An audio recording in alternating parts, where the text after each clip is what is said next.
Poppy Story by Susan Francis of Ourimbah, 2258. Narrated by Janine Penfold. I was alone, scared, and living in a shelter. I wondered how my life had turned out so badly.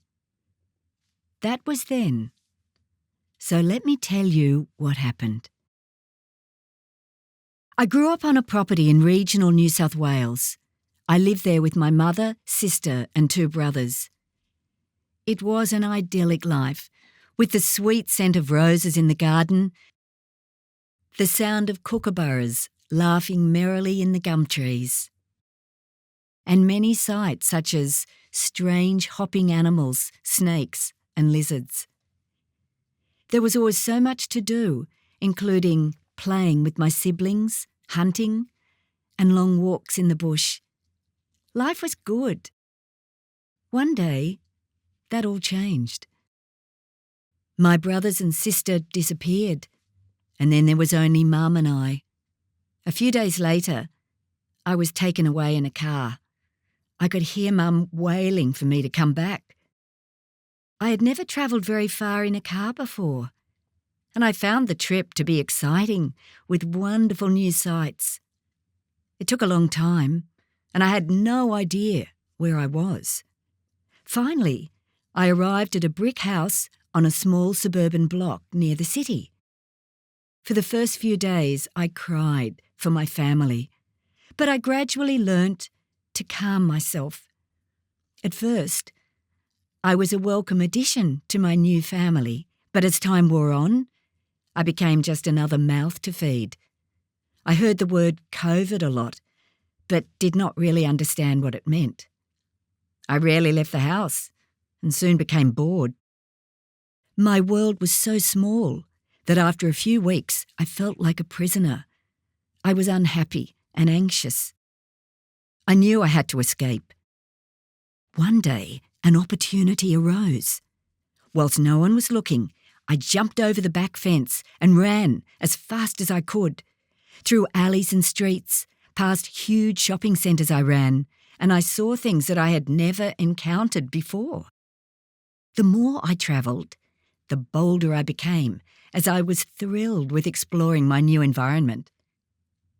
Towards the end of the day, I was tired, and then I realised I was lost.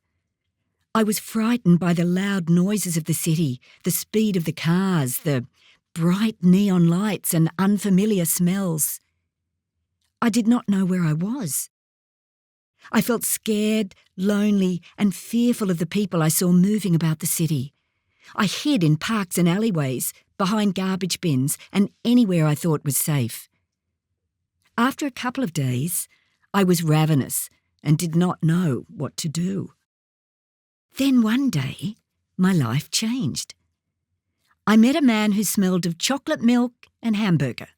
He spoke to me calmly and asked me to follow him. So I did.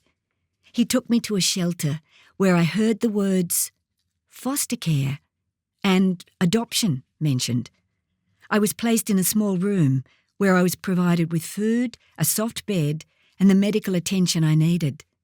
Later that week, I met others staying there who were in the same situation as me. Some spoke of abuse, cruelty, neglect, hunger, and great sorrow. Others told me to have hope, as there would be better days ahead. Life at the shelter was much better than on the streets, but not everyone there was kind. There was a resident called Bella, who made my life extremely uncomfortable. Bella would taunt me and bully me every chance she got. I became anxious and fearful. I felt that my life was in a downhill spiral. Later, I learned that Bella had been subjected to beatings and was quite damaged by her life experiences prior to coming to the shelter. Although everyone at the shelter tried to help Bella, I remained wary of her. Someone told me once that you never know what's going to happen in your life. You know, they were right, because a few weeks later, a couple came to visit me at the shelter. I had never met them before, but they were softly spoken spent time with me, took me to a play area and then to their home for a visit. It was at their home that I met Daisy. Daisy was about 3 years older than me. At first, she was quite standoffish and clearly not happy about me being there.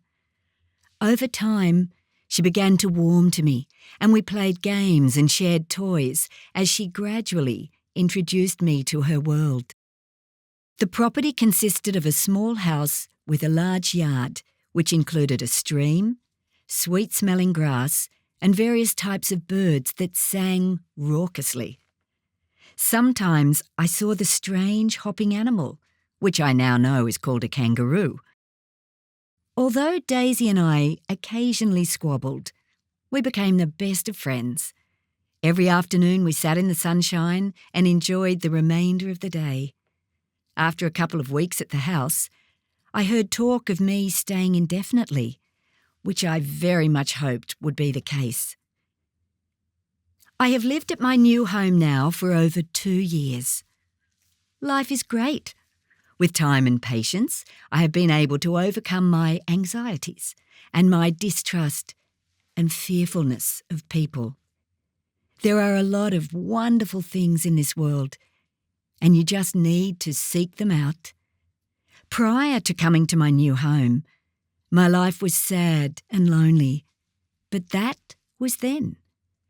My confidence has since grown, and I know that I have a happy and bright future in a loving home. As you may have guessed, I am a dog, a 5-year-old beagle, and my name is Poppy. My friend Daisy is a beagle cross.